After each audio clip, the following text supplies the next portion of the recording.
where there's ongoing crime, all of a sudden it can stop at the river. And if we don't have somebody right there to take it over, there's that chance that these things get away. New tonight at 6, law enforcement officers in the Valley are continuing to push for change as most North Dakota agencies are still not operating in the state of Minnesota and won't be for the foreseeable future.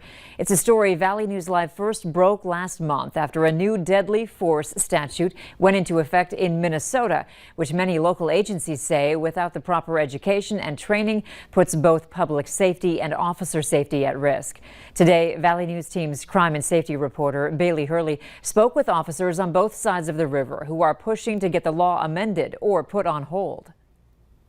It's been nearly 2 months since West Fargo, or Cass County officers have been able to help out their Minnesota brothers and sisters in blue. And Cass County Sheriff Jesse Johnner says it's unclear when that could change. It would be really tough for us to go over to the Minnesota side right now and apply those changes based on the fact that we haven't had a chance to appropriately train our officers. It's like now all of a sudden there's a wall there. They don't come across, and I'm not blaming them. They have concerns and they can opt out. We don't get to opt out. Chief Monroe says his officers are continuing their training on the new statute, but says it's not something that can be learned overnight. They have a lot of questions and a lot of concerns. What ifs, if this happens or that happens, that kind of thing. Meanwhile, Fargo police say they're not and won't be doing any training on the new law.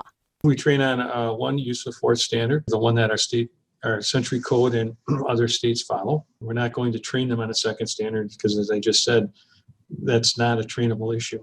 You can't ask someone to change their mindset in a split second and apply a different standard. Monroe and Johnner say the training is more than just watching a video, as the statute states officers must now go through a 3-part test before using any force, all while in the middle of intense and many times life or death situations. In hopes of bringing the partnership back, Sheriff Johnner penned this letter to Governor Walz, asking for a temporary amendment to allow North Dakota officers to follow their own state laws and use of force policies when assisting Minnesota agencies. Meanwhile, Chief Monroe is asking legislators for a pause. The 6-month delay to allow the legislature to go back to the drawing board. Adding, while they know the law change was never intended to hinder safety, it's a reality that now needs to be corrected.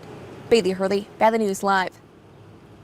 The deadly force statute change leaves 18 fewer members on the SWAT team, 5 fewer on the bomb squad, and 4 fewer members on the Metro Street Crimes Unit when responding to a critical incident on the Minnesota side of the river.